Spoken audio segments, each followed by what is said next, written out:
itu ternyata mayoritas itu dikelola oleh PT PANI, di mana mayoritas dari PT PANI itu pemiliknya adalah diduga Agung Sedayunya Aguan dan juga Salim Grupnya Antoni Salim.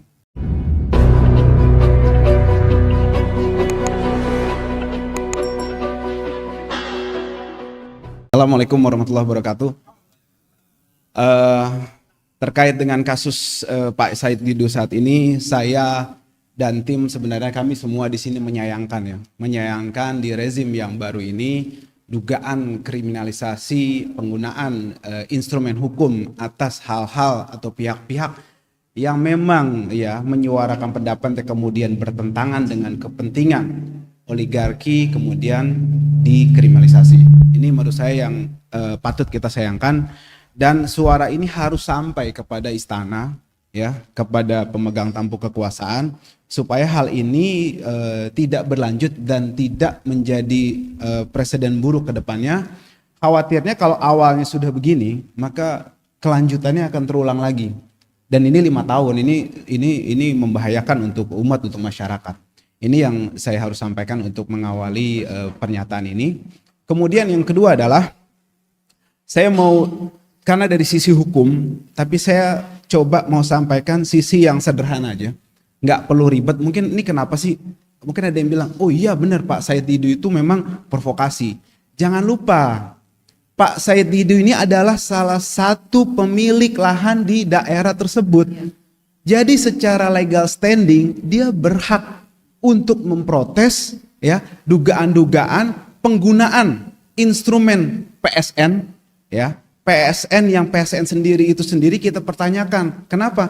Karena PIK 2 yang memang menjadi salah satu masuk ke dalam PSN itu ternyata mayoritas itu dikelola oleh PT PANI, di mana mayoritas dari PT PANI itu pemiliknya adalah diduga Agung Sedayunya Aguan dan juga Salim Grupnya Antoni Salim.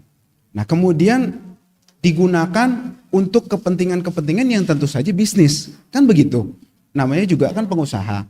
Nah maksud saya bagaimana bisa Pak Said Didu yang secara individu memiliki legal standing di situ menyuarakan keberatannya atas masuknya lahan dia, kemudian dikelola oleh masuk dalam PSN tersebut, rugi dong. Kenapa? Ya satu, dalam PSN itu kita tahu sendiri ganti ruginya akan sangat murah. Diduga seperti itu. Yang kedua, dugaannya adalah NJOP yang turun. Kemudian yang ketiga adalah penggusuran paksa yang diduga akan terjadi. Di situ ada intimidasi, ada kriminalisasi, dan segala macam yang negatif. Ini yang diprotes oleh Pak Said Didu. Kemudian dia dilaporkan atas penyuaran-penyuaran pendapat yang seharusnya dilindungi oleh undang-undang. Harusnya suara masyarakat yang dirugikan tadi itu kemudian ditampung oleh masyarakat, oleh pemangku kekuasaan, termasuk yang diduga pelapor ini, bukan malah mengkriminalisasi kemudian melaporkan dia. Harusnya dipanggil, ditanya apa kerugiannya, dia sebagai perwakilan dari penguasa, kemudian membantu menyelesaikan masalah ini, bukan malah mempermasalahkan apa yang jadi masalah dari rakyat itu sendiri. Ini menurut saya sudah penggiringan opini yang negatif juga terhadap Pak Said Didu yang harus kita lawan. Artinya Pak Said Didu di sini menyuarakan kepentingan dia yang dirugikan, kemudian dilaporkan oleh orang yang harusnya menampung, menyelesaikan permasalahannya dia.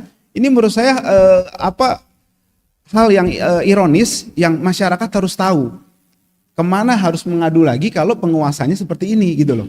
Nah kemudian selanjutnya pihak kepolisian juga saya sangat sayangkan menerima begitu saja. Harusnya kan ada mediasi gitu kan. Ini masalah masyarakat yang menyuarakan keberatannya atas proyek yang merugikan dia. Kecuali Pak Said Didu lahannya di Bojong atau di mana, di lahan dia di situ gitu loh. Nah kemudian dia suarakan itu dan itu mengandung nilai kebenaran juga. Harusnya ditampung oleh pihak penguasa oleh masyarakat, oleh kepolisian, bukan malah dikriminalisasi seperti ini. Ini yang masyarakat mesti tahu kenapa Pak Said Didu ini diduga dikriminalisasi, karena caranya seperti ini. Yang selanjutnya saya sampaikan, ini menurut saya mirip-mirip penjajahan juga. Bagaimana dulu VOC datang ke Indonesia, ke Nusantara, kemudian mendekati penguasa-penguasa lokal, mencaplok wilayah-wilayah itu dengan kolaborasi dengan penguasa-penguasa lokal sehingga menindas rakyat. Ini menurut saya penjajahan jilid 2 yang harus kita hentikan. Masyarakat harus tahu semua ini, dan Pak Prabowo harus menghentikan tentu saja sebagai presiden dan penguasa. Demikian yang saya bisa sampaikan. Ini harus kita lawan kriminalisasi ini, dan juga masyarakat harus tahu kalau kita tidak melawan maka kita bakal jadi korban berikutnya di kemudian hari, dan kita harus lawan ini semuanya. Demikian, billahi taufiq wal hidayah. Assalamualaikum warahmatullahi wabarakatuh.